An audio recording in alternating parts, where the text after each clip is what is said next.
ரொம்ப குறை இருக்கு.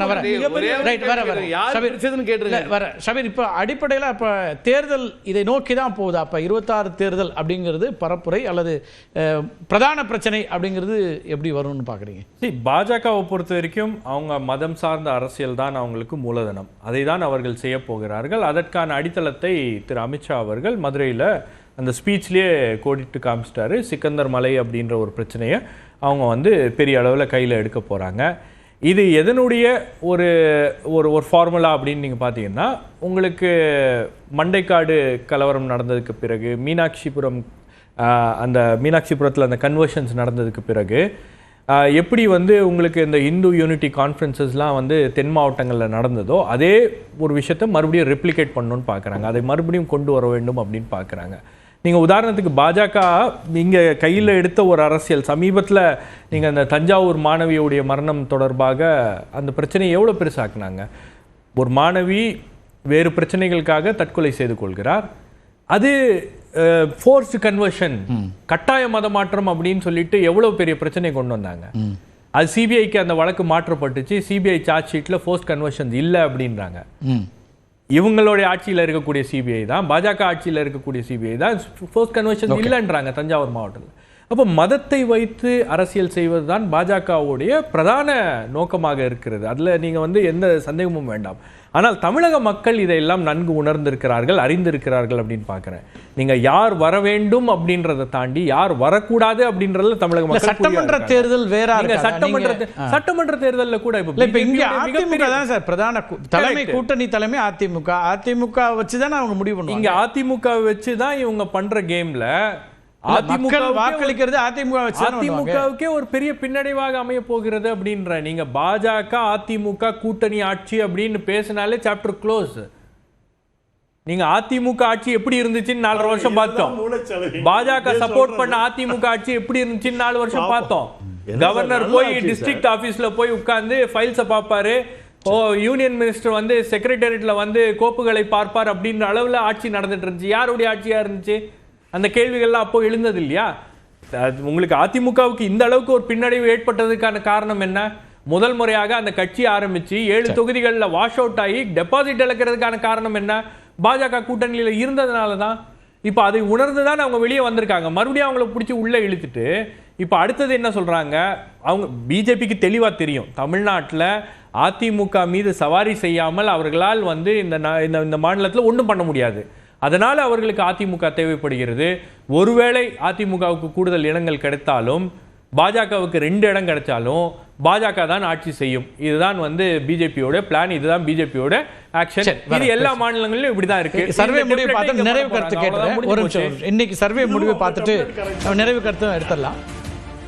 கூர்மையடையும் திமுக வெர்சஸ் பாஜக மோதல், மக்கள் யார் பக்கம் அப்படிங்கிற கேள்வி முன் வச்சிருந்தோம். திமுக பக்கமா பாஜக பக்கமா? இந்த வார்த்தை மோதல்ல அவங்க யாரை நம்புறாங்க? 29,000 பேர் வாக்களித்ததில் திமுக 70% பேர், பாஜக 30% அப்படின்னு வருது.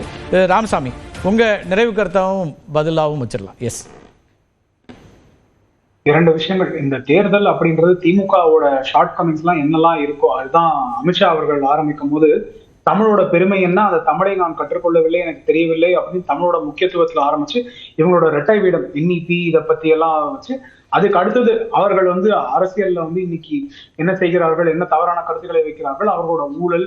இப்போ வந்து ஒன்றும் இல்லை, கரீம் ஜக்பர் அலி அவர்களோட மரணம், சாண்ட் மைனிங்ல வர ஊழல், இல்ல அவர்கள் வந்து புலியில வர ஊழல், இல்ல ஒன்றும் இல்லை, ஒரு சாதாரண மனிதன். நான் வந்து சிவகங்கையில இருந்து முதல் முறையாக வருகிறேன், இல்ல தென்காசியில இருந்து நான் வரேன், சென்னை நோக்கி வரேன்னா நான் வந்து தொழில் வளர்ச்சி என்ன அடைய முடியும், என்னோட சொத்து வீக்கம் என்னவாகும் அப்படின்றதையும் அவர்கள் கட்சியில இருக்கிற தலைவர்களோ இல்ல மந்திரிகளோ அவர்களோட சொத்து வீக்கம் என்னவா இருக்கோ இதை பார்த்தாலே வந்து என்ன வித்தியாசம் அப்படின்னு தெரியும். இன்னைக்கு வந்து 2026 தேர்தல் அப்படின்றது பிரைமரியா கரப்ஷன், அதற்கப்புறம் அவங்களோட ஆன்டி இன்கம்பன்சிக்கான காரணங்கள், அவங்க வந்து மிஸ்கவர்னன்ஸ், அவங்களோட போல் மேனிஃபெஸ்டோல இருந்து அவங்க ஃபுல்ஃபில் பண்ணாத ஒவ்வொரு விஷயம், அது நீட்டாக இருக்கலாம், இல்ல டாஸ்மாகோட கடைகளை மூடுறதா இருக்கலாம், ஒண்ணுமே அவங்க ஃபுல்ஃபில் பண்ணாத அதே விஷயங்கள் தான். இது எல்லாத்தையுமே அதுதான் ராமசாமி, ஆட்சிக்கான ஒரு மேண்டேட்னு தேர்தல் அணுகிறது ஒரு பார்ட். ஆனால் இப்போ திருப்பரங்குன்றம் முருகர் மாநாடு மதம் அப்படின்னு சொல்றது தான் அப்ப இன்னமும் தேவையா இருக்கான்னு கேக்குறாங்க ஷபீர். அதுதான் பாஜகவோட ஃபார்முலாங்கிறாங்க. இன்னைக்குமே பார்வையில யாருமே எடுத்துக்கிறது தயாரா இல்ல. நம்மளோட சிலப்பதிகாரம், சிவசிந்தாமணி, மணிமேகலை இதெல்லாம் எடுத்துக்கலாம், இல்ல கம்பராமாயணம் எடுத்துக்கலாம். அங்க டிஸ்கிரிமினேஷன் நம்ம பார்க்கல. இல்லாட்டி இங்க இருக்கிற நம்ம வந்து கீழடி, அடிச்சநல்லூர், இல்ல திருமலைபுரம், இங்க இருந்து எஸ்கவேஷன்ஸ் எல்லாம் எடுத்துக்கலாம். ஆந்த்ரோபாலஜிக்கலா எவிடன்ஸ் எல்லாம் எங்கேயும் இல்லை. ஆனா மிடில் ஏஜஸ்ல எங்கேயோ வந்திருக்கு. அந்த வந்த தவறை நம்ம நீக்க வேண்டிய அவசியம் இருக்கு. அந்த ஏற்றத்தாழ்வு அப்படின்றது மனிதர்களுக்குள்ள இருக்கக்கூடாது. ஆனா அந்த ஏற்றத்தாழ்வுக்கான காரணம் ஒருவர் தான் அப்படின்னு ஒரு ஹிஸ்டாரிக்கலோ ஆந்த்ரோபாலஜிக்கலோ எவிடன்ஸே இல்லாம தவறாக கூறுவதுதான் சரி கிடையாது. இன்னைக்கு ஏற்றத்தாழ்வுகளை நீக்கி நம்ம நடத்த வேண்டிய அவசியம் இருக்கு. ஆனா இதே திமுக ஆட்சியில ஒரு எஃப்ஐஆர் ஃபைல் பண்ண முடியல, ஒரு சார்ஜ் ஷீட் ஃபைல் பண்ண முடியல, இன்னைக்கு வரைக்கும் அரெஸ்ட் பண்ண முடியல. குடிநீர்ல வந்து கழிவு கலந்துருக்கு. இல்ல இதே மாதிரி திமுகவை சார்ந்தவர்களே வந்து என்ன தவறுகளை செய்திருக்கிறார்கள், அங்கெல்லாம் அவர்கள் ஆக்ஷன் எடுக்க முடியும்.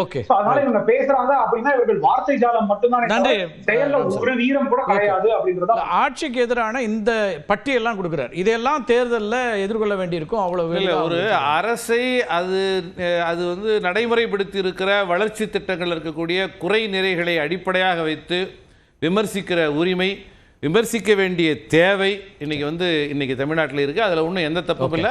இவங்க அருமையாக விமர்சிக்கலாம், அண்ணன் கூட சொன்னாங்க. ஆனால் விமர்சிக்கும் போது கொஞ்சம் மனசாட்சியோட ஒரு பாஜக மாநிலத்தை ஒப்பிட்டு, இதை விட எங்க பாஜக ஆளுகிற மாநிலத்தில் இந்த மாதிரி இன்ஃப்ராஸ்ட்ரக்சர் ரொம்ப நல்லா இருக்கு அப்படின்னு அவங்க சொன்னாங்கன்னா அது ரொம்ப சிறப்பாக இருக்கும். நம்பர் 1. 2வது, மதத்தின் அடிப்படையிலான ஒரு அரசியலை இவர்கள் முன்னெடுக்கிறார்கள் அப்படின்னு நம்ம நண்பர்கள் சொல்லிட்டு இருந்தாங்க. அதில் என்ன ஒரு சின்ன அதை அப்கிரேட் பண்ண விரும்புகிறேன். மத வெறுப்பின் அடிப்படையில் இவர்களுடைய அரசியல் இருக்கிறது, மதத்தின் அடிப்படையில் அல்ல. பழனியில் லட்சக்கணக்கான மக்கள் போகும்போது எந்த மத வெறுப்பும் இல்லை.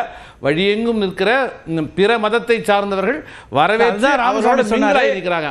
விநாயகர் திருவிழா நடக்கும்போது மசூதிகள் வந்து பாதுகாப்பற்ற நிலையை உணர்ந்து இது மாதிரி நிலை இருக்கு. இந்த நிலைக்கு யார் காரணம் அப்படிங்கிறதா இங்க கேள்வி. கலாச்சாரத்தை மீட்டெடுப்பது என்பது மரியாதைக்குரிய ராமசாமி மையப்பன் ரொம்ப அழகாக சொன்னார். நம்முடைய தொன்மை காலத்தில் சாதியில் இடைக்காலத்தில் வந்தது அப்படின்னு சொன்னார். அந்த இடைக்காலம் எதுங்கிறத வரலாற்று ஆய்வாளர்களுடைய பார்வைக்கே விட்டுருவோம். அந்த இடைக்காலம் என்பது இந்த மெய்யியல் மரபுகளை அழித்தொழித்து விட்டு சாதிய சனாதன கலாச்சாரத்தை கொண்டு வந்திருக்கிற இந்த ஃபண்டமெண்டலிஸ்டுகளால் தான் இது உருவாயிருக்கு. இவர்கள் கலாச்சாரத்தை மீட்டெடுப்பது என்பது சாதிய கலாச்சாரத்தை மீட்டெடுப்பதாக அமைத்து கிட்டத்தட்ட இன்னைக்கு இந்தியாவில் இருக்க எவ்வளோ ஸ்டேட்ஸ்லையும் மெஜாரிட்டி ஆள்றது வந்து என்டிஏ தான் இருக்கும். பிஜேபி அவுட் ஆஃப் 36ல் 24 நம்ம கையில்.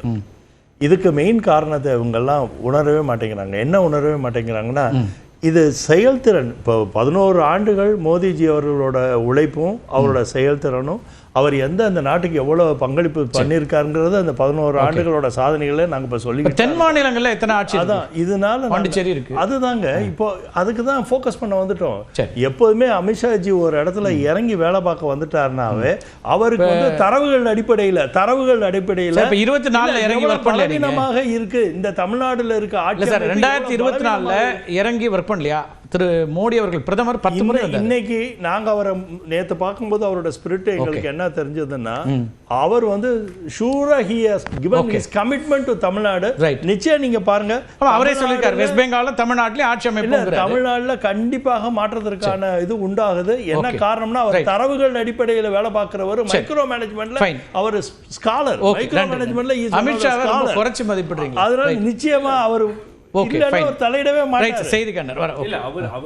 உங்களுக்கு பிஜேபிக்கு தமிழ்நாட்டில் நுழைய முடியல, தமிழ்நாட்டில் நம்ம என்னதான் பண்ணாலும் நமக்கு வந்து அந்த கிராஃப் ஏற மாட்டேங்குது அப்படின்றத முதல்ல சில தேர்தல்கள்ல அவங்க வந்து அதை வந்து கொஞ்சம் ஆச்சரியமா பார்த்தாங்க, என்னடா சுருக்கம் அப்படின்னு. அப்புறம் அவங்களுக்கு இப்போ வந்து அது ஒரு இன்சல்ட்டா ஃபீல் பண்றாங்க, அது ஒரு பிரஸ்டீஜ் இஷ்யூவா மாறி இருக்கிறது. ஆகவே தான் இந்த வேகத்தை காட்டுகிறார்கள். பட் தமிழக மக்களுக்கு புரியும். அதாவது பாஜக உள்ள வந்துச்சுன்னா பாஜக அதையே நீங்க தொடர்ச்சியா சொல்ல முடியாதுங்கறாரு. இன்னைக்கு மாறிடுச்சுங்கறாரு. நீங்க உள்ள வந்துச்சுன்னா சார் சொல்லலாம், நாங்க வந்து ஹிந்தி படிங்கன்னு சொல்ல மாட்டோம், நாங்க வந்து இங்க இருக்கக்கூடிய 69% இடஒதுக்கீடு எந்த வித பிரச்சனையும் பாஜகவை காமிச்சு இங்க இருக்கக்கூடிய கல்வி கட்டமைப்பை நாங்க வந்து ஒண்ணும் பண்ண மாட்டோம், இங்க இருக்கிற கல்வி கட்டமைப்பை நாங்கள் மாற்ற முயற்சி செய்ய மாட்டோம், சமூக கட்டமைப்பை மாற்ற முயற்சி செய்ய மாட்டோம்னு சொன்னான்னா கேட்கலாம், சொல்ல மாட்டாங்க, வராது. திரு பீட்டர், எளிதா அப்படி கடந்து போயிட முடியாது இந்த தேர்தலை. அமித்ஷாவுடைய வரலாறு, பாஜகவுடைய மற்ற மாநிலங்கள் வெற்றியை நீங்க கணக்கில் வைக்கணுங்கிறாரு திரு ராஜமூர்த்தி.